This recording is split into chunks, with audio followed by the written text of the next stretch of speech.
আমার নতুন একটা মিনি ব্লগে সবাইকে স্বাগত। দেখো সকালবেলা টিফিন বানাচ্ছিলাম, ভেন্ডি দিয়ে আলু ভাজা করছিলাম, রুটি দিয়ে খাওয়া হবে তাই।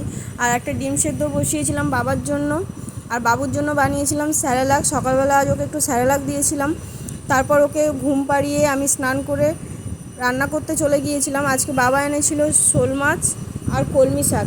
শোল মাছটা আলু দিয়ে বানিয়েছিলাম, আর কলমি শাক পেঁয়াজ দিয়ে রসুন দিয়ে ভাজা করেছিলাম।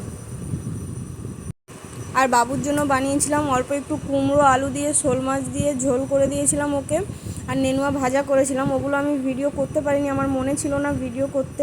আর এখানে বাবু ঘুমের থেকে উঠে গেছিলো আমি রান্না করতে করতে, তাই ওকে একটা পেয়ারা কেটে দিয়েছিলাম, ও পেয়ারা খাচ্ছিল।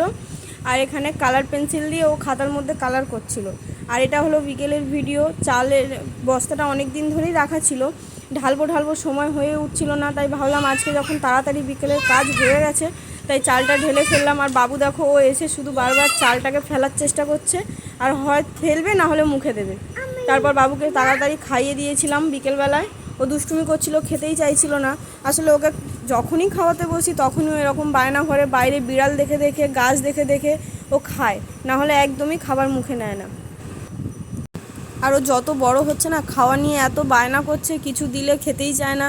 আর অন্য কিছু যে দেবো দিতেও ভয় হয়, কারণ ছোট মানুষ, ও যদি খাবারটা হজম করতে না পারে, তাই ওকে সেরকম কিছু দেওয়া হয় না।